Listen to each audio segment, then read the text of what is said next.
Hey, what's going on? Welcome to another edition of a Listen Ahead Big and podcast. What's up, everybody? Hey, if you're watching me on YouTube right now, hit the subscribe button so you never miss an episode each and every week. And if you're on a podcast, by the way, available on all major podcasting outlets, hit the subscribe so you never miss an episode each and every week. But I do have other social media platforms like Twitter, Twitch, as I mentioned, YouTube, Facebook, and Instagram. So feel free to join me on each and every week in the podcast and wherever discussion. But this is a very this topic for today. Slayer. Kerry King miss it? Come on. How do you not miss it? Playing it for decades and then just sit at home and, look at your guitars and like, damn, I missed this. And apparently there was an article that got released on blabbermouth.net. If you know about the website, they pretty much put all gossip in the news of the rock and heavy metal community. So as I'm reading this article coming from off the Metal Hammer magazine here, as I read it, they asked him, they told Kerry King, the guitarist from Slayer, of course, they told him like, hey, how do you feel? Slayer retirement. And his response was anger. What else? As he mentioned, it was premature. The reason I say premature is because my heroes from my childhood are still playing. Judas Priest. I love Priest, and they're still going and kicking all forms of ass. But as he continued on from this article, he was telling Metal Hammer here that I could still play. But I still want to play, but the livelihood got taken away from me. So, interesting comment from Kerry King, and he continued on here, and as I quote, but anyway, on to the next chapter, I guess. And they were at top of the world, as you mentioned on this article, that they were at top of the world, and then that's the way to end it, right? Reason why Slayer's kind of put to the can in retirement. If you're a casual rock fan, you don't know history about Slayer, obviously Tom Araya, the frontman, the bassist, the vocalist, he's gone through a lot of medical issues in the past, a lot of neck surgeries from all the headbanging. Of course, that's taken the toll of his body for doing it for years. And if you know Slayer's style of music, thrash metal, it's violent, it's aggressive, and that kind of music, you gotta stay top of your game.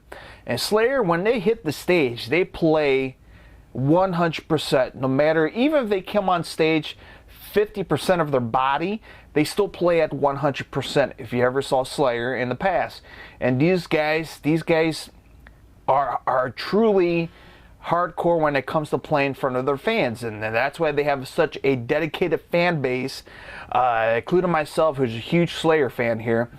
And my question is to you, the viewers on YouTube, the listeners on the podcast: if you had deep pockets, if you had money, and you maybe asked management, like, hey, would you mind having Slayer play this one-off in California?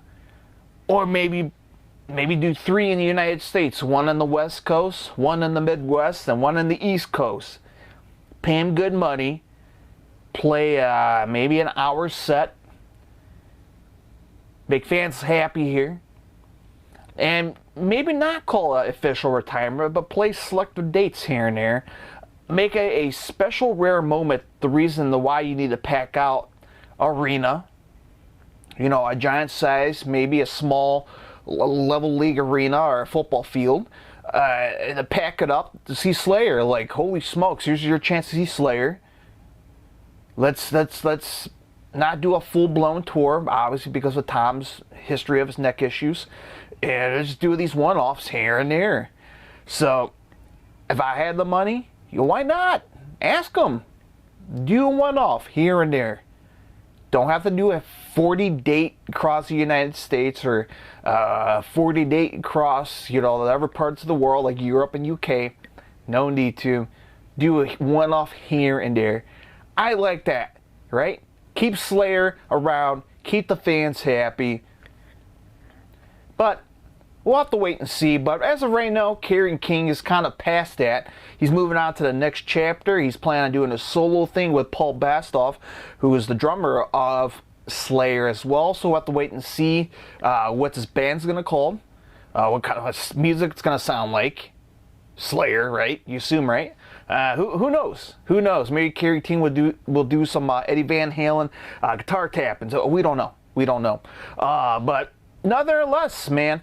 Hey, if you're a huge Slayer fan, though, let me know what your favorite record is. And I can tell you what my favorite record is. And this is dated back to the very early days of Slayer here. And if you're on YouTube, you can see it right now. I have the physical record in my hand. My favorite record of Slayer, Show No Mercy. If you're old school Slayer fan, you know this record. This is, I can't tell you what songs I enjoy on this record. Evil Has No Boundaries. I Am the Antichrist. Die by the Sword. Black Magic. That's such a great song. But I love this record. Show No Mercy. If you have a favorite Slayer record, feel free to drop it off on my YouTube comment section. Or follow me on my other social media platforms. As I mentioned on Facebook, Twitter, Twitch, and Instagram. Come on. Show some love for Slayer. If they're not going to be back in the next 20 years, look, this CD, whatever you see on your stream your music acts, Spotify, iTunes, it will be there forever and eternity. So, horns up, crank some Slayer, because I said so.